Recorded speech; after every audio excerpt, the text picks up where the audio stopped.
Sumainyo ang Panginoon. At sumaiyo rin. Ang mabuting balita ng Panginoon ayon kay San Juan. Papuri sa iyo, Panginoon.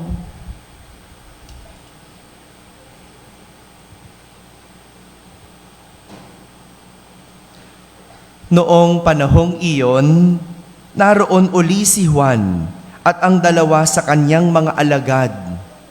Nakita niya si Jesus na nagdaraan at kanyang sinabi, "Ito ang kordero ng Diyos." Narinig ng dalawang alagad ang sinabi niya at sumunod sila kay Jesus. Lumingon si Jesus at nang makitang sumusunod sila, ay kanyang tinanong, "Ano ang hinahanap ninyo?" Sumagot sila, "San po kayo nakatira, Rabay?" Ang kahulugang ng salitang ito'y guro.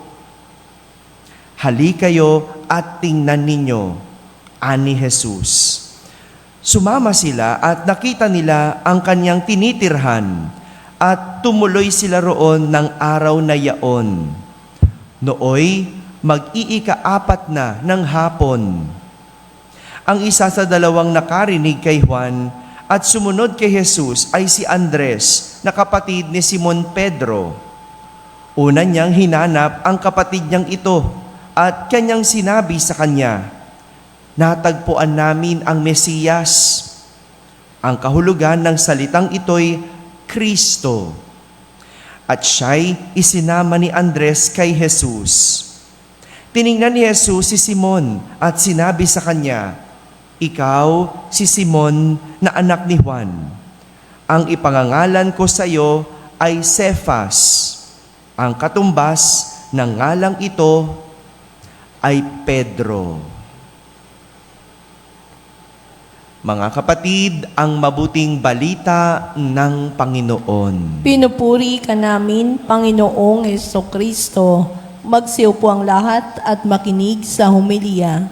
Isang magandang umaga po sa inyong lahat.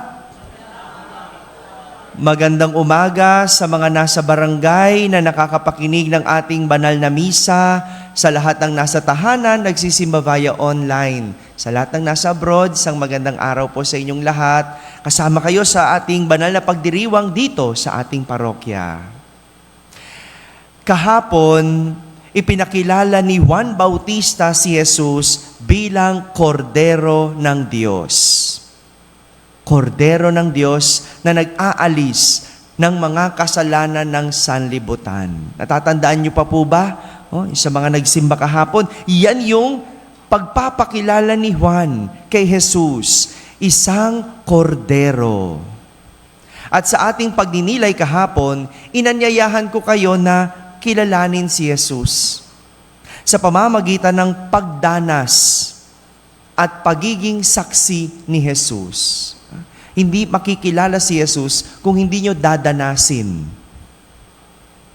Kaya para danasin nyo si Jesus, puntahan nyo si Jesus. Kailangan nagsisimba, kinakausap, nagdadasal. Hindi lang paminsan, kundi palagian. Yun yung kahapon nating pagninilay. Ngayon naman, matapos ipakilala ni Juan si Jesus, narinig ito ng dalawang alagad ni Juan Bautista. At nang marinig nila ang pagpapakilala ni Juan kay Jesus, sumunod sila kay Jesus. Iniwan si Juan at sumunod kay Jesus. Ang tanong nila kay Jesus, "Saan po kayo nakatira, Rabay?" Ang ibig sabihin ng Rabay, guro, teacher. At ang sagot ni Jesus sa kanila, "Hali kayo at tingnan ninyo." Tatlong bagay po ang pwede nating pagnilayan sa araw na ito. Una, agad sumunod ang mga alagad ni Juan kay Jesus. Agad sumunod. Siguro, talagang naghahanap ng masusundan O talagang naghahanap ng Mesiyas ang mga alagad na ito ni Juan? Kaya nga nung hindi pa nila kilala si Jesus, kay Juan sila sumusunod. Kasi si Juan nangangaral, nagtuturo. At nung makilala na nila si Jesus, iniwan naman nila si Juan. Sumunod sila kay Jesus. Kaya ganun kadali, para sa dalawang alagad nito ang sumunod. Kasi naghahanap sila ng masusundan. Sa bagay, ang taong marunong sumunod ay ang mga nagnanais ng pagbabago. Ang taong nagnanais sumunod ay taong nagnanais magbago. Pangalawang pwede nating pagnilayan, yung pagtawag kay Jesus na Rabay, Guro. Dahil sa naghahanap ang dalawang alagad ni Juan Bautista ng masusundan para magbago, kinilala nila si Jesus bilang guro. Ibig sabihin, sila ang mag-aaral, sila ang matututo, at meron silang gurong kinikilala. Di ba pag tinawag mo ang teacher mo na guro, ibig sabihin gusto mong matuto. Di po ba? Ganun ba yung mga estudyante? Anong tawag sa mga teacher nyo po? Uy, ako ba? Ako ba ang estudyante? Ikaw talaga. Ano? Guro, no? Ibig sabihin, susundin mo yung teacher. Di ba? Kasi tawag mo sa kanya, guro. Di ba? Sinusunod mo ba ang teacher? O, dapat, no? Ganun eh. Di ba? Kaya mo tatawagin ng isang taong guro kasi kinikilala mo siya ang magtuturo at ikaw ang matututo. Magkakaroon lang naman ng pagbabago sa isang tao kung nais niyang matuto. Una, sumunod sila dahil gusto nila ng merong masusundan. Gusto nilang magkaroon ng pagbabago sa kanilang buhay. Pangalawa, tinawag nila si Jesus na guro. Ibig sabihin, gusto nilang matuto. At panghuli, ang sabi ni Jesus, halika kayo at tingnan ninyo. Ganito mag-aral kay Jesus. Hindi lang pakikinig ang kanilang ginagamit, kundi kailangan nilang makita. Halika kayo at tingnan ninyo. Hindi kumpleto ang matuto kung hindi nakikita. At ang maganda kay Jesus, ipinapakita niya ang kanyang mga aral at pangaral. Dito tayo dinadala ng ating pagninilay ngayong bagong taon. Ang magbago sa pamamagitan ng matuto at makita. Alam niyo po, nung bata pa kami, no, kaming mga magkakapatid, hinahayaan ng mga magulang namin na makita namin para kami ay matuto. Yung tatay ko, kaming mga bata, tinuturuan niya kaming magbalat ng hipon gamit ang kubyertos. Yung nanay ko, hindi. Nagkakamay nanay ko eh. Kasi nanay ko, probinsyana yun eh. No? Galing sa Pangasinan, probinsyana. Siya lang ang pwedeng magkamay sa amin habang kumakain. No, yung tatay ko, dahil nga Chinese, hindi pwede. No? Tinuturuan nila kami mag-chopstick, tinuturuan kaming maggamit ng kubyertos, at kahit balatan ng hipon, di ba, hirap magbalat ng hipon. No? Mas madali pag kamay. No? Yung nanay ko, babalatan kami. Ay, ayaw ng tatay ko yon. Tuturuan niya kaming magbalat gamit ng kubyertos, pero ipapakita niya para kami matuto. Aalisin ang ulo, tapos yung mga parang mga kamay, bago yung balat. Ganon. At kahit yung nanay ko, nung tinuturuan kaming magsaing, hindi naman niya sinasabi, sige, hugasan nyo 2 beses. Tapos lagyan nyo kung ilan yung takal, yun din. Hindi. Tinuturo niya. Naalala ko yung ito yata, ito yung igaganon mo. papantayin mo. Tapos pati pag yung rice cooker ang gagamitin, no, kailangan punasan yung ilalim, no? Kasi masisira yung rice cooker, no? Pag hindi pinupunasan, pag basa, ilalagay mo. Tinuturo, pinapakita.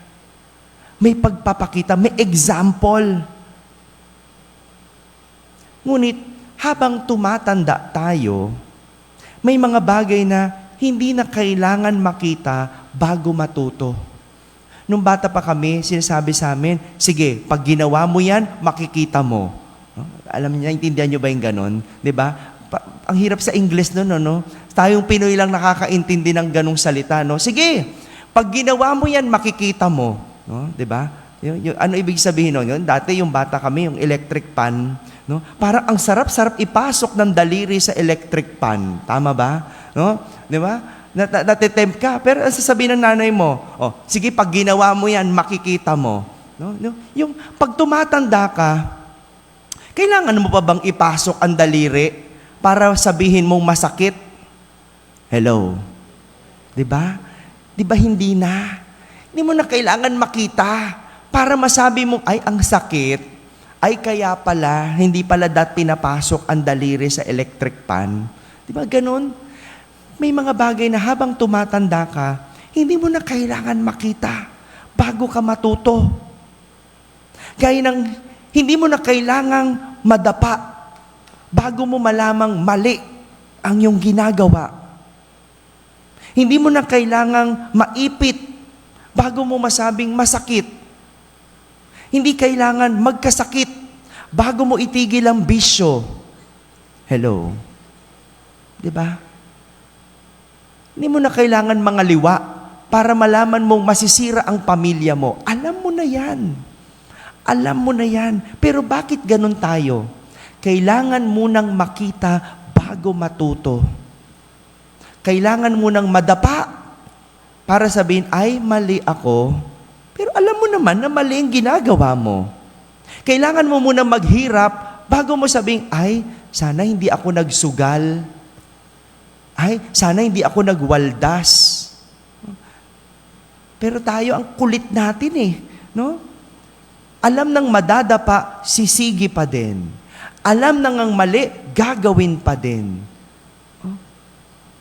Minsan, siguro ganun talaga.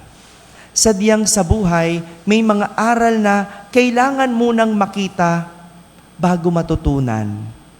At siguro, hinahayaan ito ng Diyos. Hinahayaan na tayo'y madapa para matuto. Hinahayaan na tayo magkamali para magtanda. Siguro ang galing ng Diyos, ganun, no? Kasi ang tao, ang kulit. Hindi nakukuha sa pangaral. Hindi nakukuha sa sabi. Kailangan munang makita. Pero ang maganda doon, sana matuto at magtanda. Mga kapatid, sa buhay, may mga aral na kailangan makita bago matutunan. At minsan, hinahayaan ng Diyos na ating makita para tayo ay matuto at magtanda. Ngunit, sa ating paglago, nawa, matutunan natin ang isang bagay at magtanda kahit hindi natin kailangan makita. Amen? Amen. Unang Sabado ng taon at ating pong gaganapin ang ating debosyon sa ating mahal na Inang Soledad pagkatapos po ng ating banal na pagdiriwang. Sumainyo ang Panginoon. At sumayo rin. Pagpalain kayo ng makapangyarihang Diyos, Ama at Anak at Espiritu Santo. Amen.